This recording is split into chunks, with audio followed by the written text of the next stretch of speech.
Hello, I am Prepper Bob of Paracord Prepping, and this is going to be a video series about land navigation, the skills of map and compass. This video series is going to cover a lot of information about the subject of land navigation. This isn't going to be a 10-minute video on how to use a compass. There's a lot more information and techniques to land navigation than that. So grab yourself a cup of coffee, a pen and paper, and let's get to work learning about land navigation. Have you ever been lost? Do you remember how you got that way? Do you remember how you got out of it? Do you remember if you got found? Did you bum your way back to safety? Or, how did that happen? Do you remember how that felt? That feeling of dread, of anxiety, of fear, not sure where you were, not sure how you were going to get back or if somebody would find you. Well, if you never want to feel that way again, pay attention. What you are going to learn in this video about land navigation will definitely make you feel better and feel safer about going into the outdoors or the wilderness.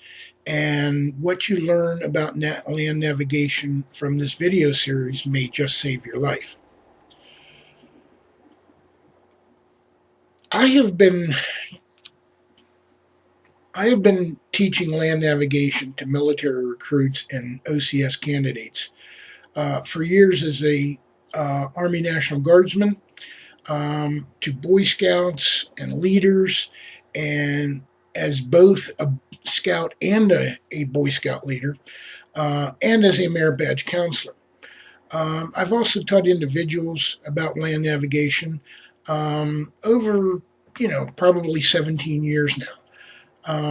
Land navigation, map and compass, orienteering, whatever you choose to call it, is still as important today as it was when man first discovered how to use navigation, use this type of navigation. All the GPS and electronic compasses won't help you a bit after your batteries have died. So being able to use a map and a compass and use them together in a field environment is going to be one of your best saving graces. Knowing how to use map and compass manually is going to be the only safe method of ensuring that you will be able to navigate the outside world with any accuracy. Over the next 4 parts of this video series, you will learn about all the parts, components, and techniques of land navigation so that you don't ever get lost again, and hopefully know where you are at all times. So stay tuned, and we will begin with section 1. In land navigation, there are 3 main elements that need to be understood before you can safely travel in the outdoors, the wilderness, the wild country, whatever you would like to call it. These 3 main elements are the cornerstone of land navigation. They are the compass, the map, and the field environment. We're going to explore each of these elements to fully understand how each one of them works individually and together as in the whole system of land navigation. The first thing that we want to explore is the compass. This is the most important element of the navigation triad. This is going to be one of your best friends in the field while traveling and navigating. This is going to keep you out of more trouble and safer than anything else that you can carry in your EDC bag or your bug out bag or your 10 essentials kit. The compass ties everything together and deciphers a lot of the information that the 3 elements are going to give you during that land navigation. The compass is made up of 6 main components. These components are what makes the compass work the way it does. These components are the base plate, which is this right here, okay? The bezel housing, which is this entire section right here. It's, if you can see, there's a complete housing there, okay? The magnetic needle, which is in the center, the orienting lines, which I don't know if you can see it or not, but there's little lines printed in there, okay? The direction of travel arrow, which, if you can see, goes right from the bezel ring straight out to the end of the plate, okay? And the degree scale, which goes around the top of the bezel ring. The base plate is the flat surface on which the compass is built and is a level surface that you can sit it on to level it out to make sure you get a good reading. This bezel ring is the housing that holds the magnetic needle, the fluid, which is in here.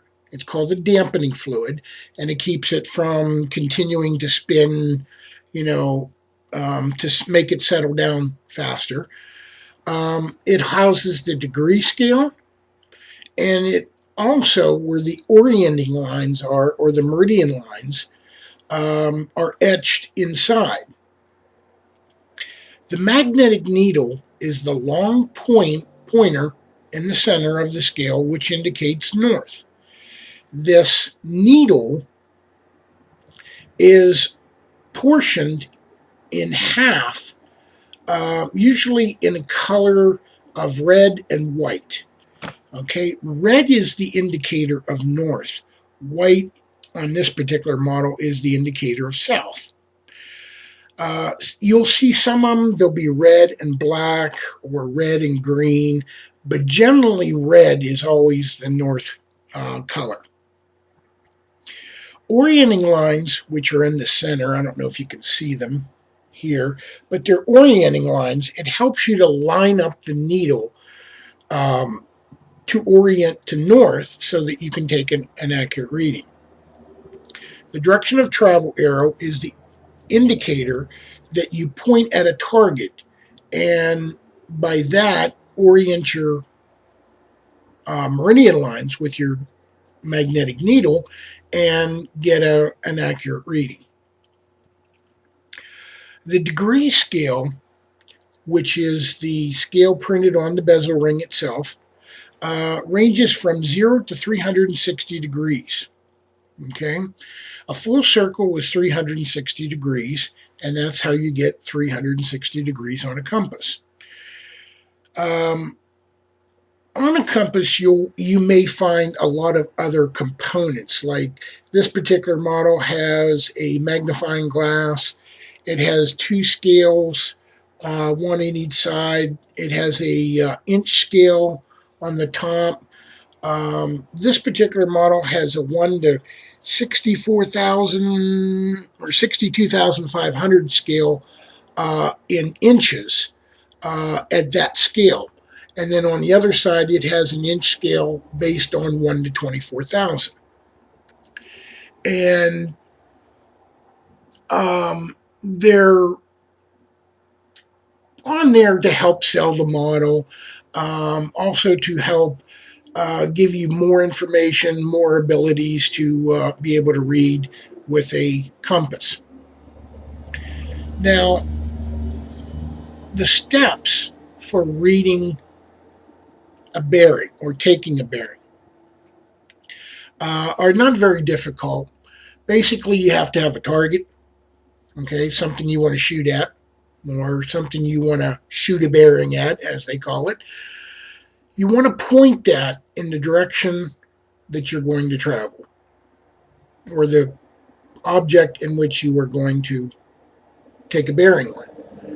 And basically, lining that up, what you want to do then is you want to line up your bezel ring, okay? And the way you do that is, I can turn this up sideways. You can see if you turn the bezel ring until the arrow lines up with the orienting lines, the degrees on the direction of travel arrow will line up and give you a certain reading. That is your bearing.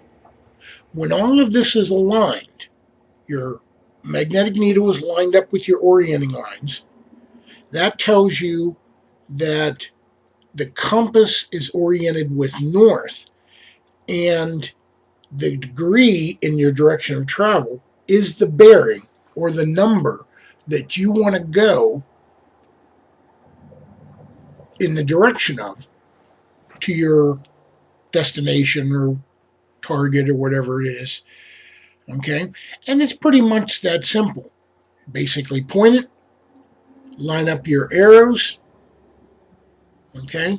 Line up the north on the bezel ring with your magnetic needle, and the reading that you have on there on your direction of travel line, that's your bearing.